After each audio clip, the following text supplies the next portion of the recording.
Morning everybody, how are y'all doing today? I'm doing great because we have a bit of good old-fashioned hypocrisy to take a look at today, my favorite. I do always enjoy reading something that somebody says and then finding something that they just put out a couple days prior that immediately contradicts what they're saying. Now, what is today's hypocrisy about? It is about Days Gone potentially coming to Xbox, or at least it was potentially coming to Xbox. Let me give some background information before we get into this. So, Ben's studio is a studio owned by PlayStation, and they made Days Gone. It was a PlayStation 4 exclusive game released in 2019, and from what I understand, I haven't played it, but it's basically like an open world action zombies game. The game had fairly mixed reviews when it came out, but nowadays I see it getting a lot of praise, and the game ended up coming to PC in 2021. And then earlier this year, the Days Gone remaster released on PS5 because, you know, apparently every PlayStation-made game from the PS4 generation needs a remaster even though they're only a few years old. I guess if you're not releasing anything new this generation, then you gotta find a way to milk your old games, so there you go. But yeah, the Days Gone remaster was really the only major thing that had happened with the game recently. Until a few days ago when Ben's studio put out this tweet, which was literally just the emoji with the monocle. You know, the one he's like, yes, quite interesting. We're being very cryptic right now. You'll just have to interpret this tweet as you see fit. And that's exactly what people did, because so many people who saw this tweet took this as a sign that there might be an Xbox port of Days Gone incoming, which would make complete sense if you've been following recent gaming news. You know, Helldivers just got announced for Xbox. They just opened up that job listing talking about a multi-platform push to Xbox and the Nintendo Switch. So I think you can see why a lot of people would take this very cryptic tweet as there's an Xbox port of this game incoming, especially since Days Gone was also one of the first games Sony brought to PC. So everything just made sense. Now, unfortunately, it seems like that is not the case, because GOG tweeted out just yesterday saying Days Gone Broken Road DLC is now available on GOG, which it is kind of funny, honestly, that they kind of baited people with that very cryptic tweet only for it to just be the DLC coming to GOG. Although, how funny would it be if they did like a double fake out and it turned out there was an Xbox port in development? That would actually be hilarious. But yeah, unfortunately for now, it does not seem like there is an Xbox port being worked on for this game. Now, before it was revealed that this was just a DLC coming to GOG, and people thought that it was an Xbox port of the game, Push Square, which I don't know if you could tell, but it's a PlayStation-centric website, put out this article saying innocuous Days Gone tweet attracts Xbox fans like flies to slaughtered freakers. Now, look, I know this is a reference to the game and that the zombies are called freakers, and so it's like flies to dead bodies, but still calling Xbox fans flies is kind of insane. And naturally, they got a lot of crap for this article because it makes them sound extremely salty. And it only gets even better when you realize that not just the same publication, but the same author just a few days prior put out this article saying rumor Starfield PS5 to take flight alongside new expansion next year. So you were port begging for Starfield literally 4 days ago, and now you put out an article making fun of people for port begging for Days Gone. You actually cannot make this up, dude. Gaming journalism is just, oh man. It's certainly a career that people pursue. But yeah, what I wanted to do today is read this article, and then I saw some very interesting comments on the article that I wanted to take a look at as well. So yeah, let's take a look, shall we? So it is important to note at the beginning of the article, they did update it to show that, yes, this was in fact talking about the GOG thing I just mentioned. So we're gonna skip past that and go to the original article. At the time of writing, Ben's studio hasn't actually clarified what its message was about, but its replies are absolutely bombarded by Xbox hopefuls, eager eager to take control of protagonist Deacon St. John. This sudden influx of port begging is an issue of Sony's own creation, of course.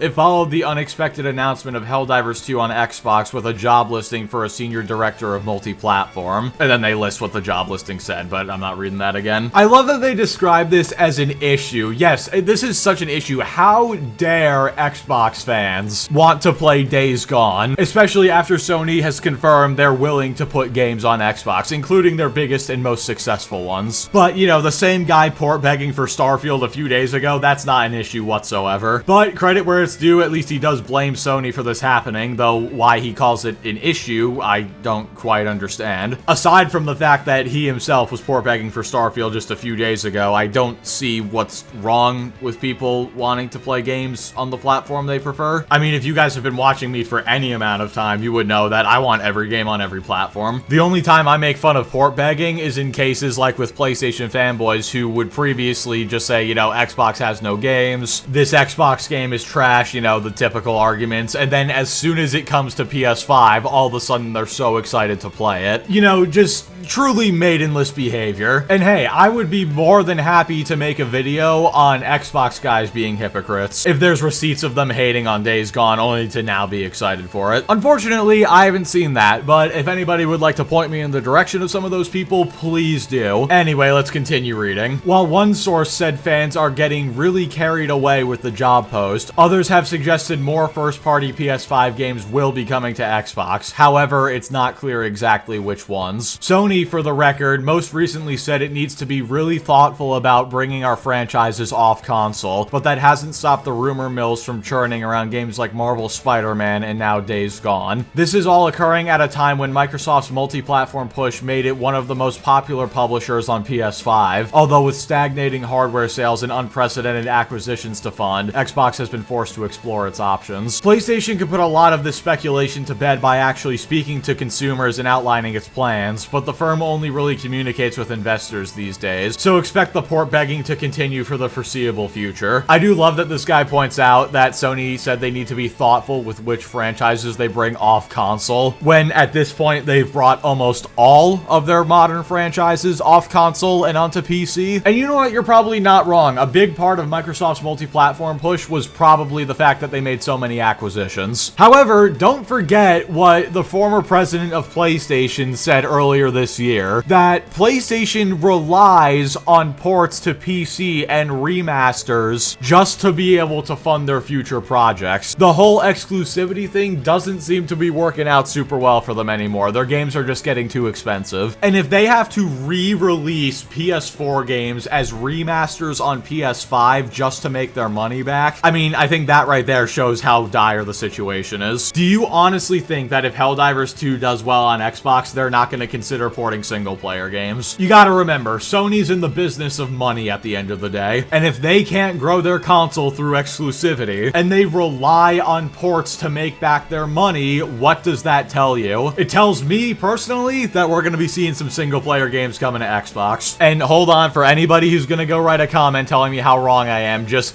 give it a couple more minutes. Let me get to the comments on the post. I've got more things to say about that. So this Adam Novice guy says, it's just pathetically desperate at this point. Microsoft have conditioned people to expect ports to other platforms, so that's PlayStation and Nintendo fans do port beg. But the little army of Xbots led by the likes of Colt Eastwood think they can do the same even though they're on a sinking ship. They are literally the music band that are still playing their instruments while the Titanic falls. Lol, it's DLC for GOG. I just gotta ask, did you even read the article? Because even the person who wrote the article had the decency to point out that this is literally PlayStation's fault because they have now opened the can of worms with Helldivers going to Xbox. Remember how PlayStation guys were making fun of Xbox dudes last year for saying it was only 4 games, and then it turned out to not just be 4 games? These guys are now on the other side of the argument and they just can't fathom it. They really think it's only gonna be Helldivers that goes to Xbox. You are in for a very rude awakening if you think that's the case. Plus, I I love that these guys are still on the argument that Xbox is a sinking ship when they are making more money than ever. And honestly, it's probably partially thanks to people like this guy buying the games on PlayStation. That's one of my favorite things. I always love seeing people say, oh, Xbox is a failure, it's a sinking ship, it's completely dead, as they're buying Xbox games on PlayStation, literally contributing to Xbox's higher profit margins. Not to mention, it just came out that Game Pass revenue just surpassed $5 billion for the first time. So then this guy by the name of Questionable Duck, that is a fantastic name by the way, says, why is it so weird to port beg when Sony has done this to themselves? Don't blame Xbox fans for port begging, blame Sony for bringing Helldivers 2 to Xbox, posting a job listing for multi-platform development, and refusing to clarify the situation.